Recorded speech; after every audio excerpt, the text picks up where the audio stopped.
পশ্চিমবঙ্গের ছাত্র সমাজ এতটা লেখাপড়া বিবর্জিত হয়ে যায়নি যে ইউজিসি নেট পরীক্ষার দিন এরকম কোনো কর্মসূচির আহ্বান দেবে।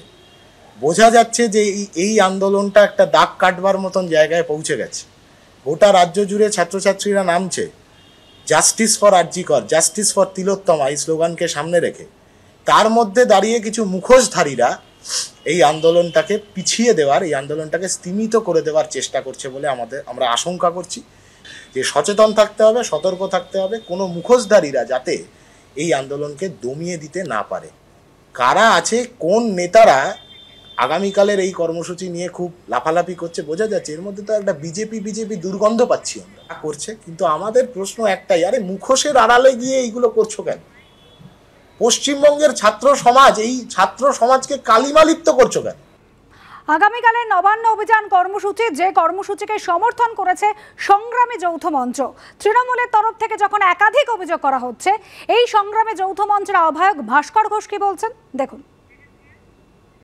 আমাদের কাছে মনে হয়েছে যে এই নবান্নটা বিগত 13 বছর ধরে ধর্ষক, কাটমানিখোর, কয়লাবালি চোরদের একটা দুর্গে পরিণত হয়েছে। মানুষ জেগেছেন, মানুষ দলীয় রাজনীতির বাইরে গোটা রাজ্য জুড়ে যে প্রতিবাদ করছে, সরকার সেটাকেই ভয় পাচ্ছে।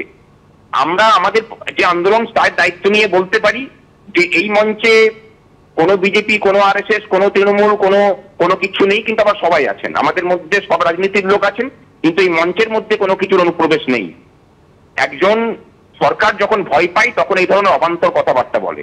আর বেআইনি বলেন কোন অধিকারে কুণাল ঘোষ, যেখানে সুপ্রিম কোর্টের প্রধান বিচারপতি রায় দিয়েছেন যে শান্তিপূর্ণ আরজিকর নিয়ে শান্তিপূর্ণ যত জমায়েত বা মিছিল হবে তাতে কোনোটাতে বল প্রয়োগ করা যাবে না।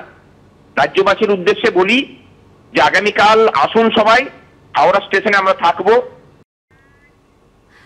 আগামীকালের এই কর্মসূচি নিয়ে পুলিশের কি বক্তব্য? বলা হচ্ছে কালকে নবান্ন অভিযান করার জন্য কোনো সংগঠন অনুমতি চায়নি।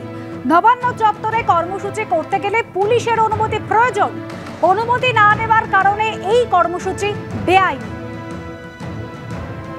স্পেসিফিক প্রোগ্রাম 27 তারিখে যে প্রোগ্রাম, 27 আগস্টে যে প্রোগ্রামটা অর্গানাইজ করতে চাইছেন তার সম্বন্ধে আমাদের কাছে বিভিন্ন সোর্স থেকে যা ইনপুট আছে, আমি এটাই বলবো that large number of vested interest miscreants ওরা চাইছে দ্যাট এখানে গণ্ডগোল হয়, পুলিশ প্রভোকেশনে যদি কোনো স্টেপস নেয় যেটা মানে ওরা হয়তো ফায়দা তুলবে, সেই রকম চেষ্টা হবে। এরকম বহু আমাদের কাছে ইনফরমেশন আছে অ্যান্ড পুলিশ ওর উপর অনেক কাজ করছে। আপনারা সবাই জানেন 27 তারিখে একটা এক্সাম আছে। It is organised by NTA, National Testing Agency. অনেক স্টুডেন্টস অ্যাপিয়ার করবে ওই এক্সামে। ওদের কোনো রকম কোনো অসুবিধা না হয় তার জন্য বিভিন্ন রকম অ্যারেঞ্জমেন্ট আমরা করেছি। আইন হিসাবে যে প্রোগ্রামটা করা সঙ্গত আছে সেই প্রোগ্রাম মানে সেই প্রসিজারটা ফলো হচ্ছে না।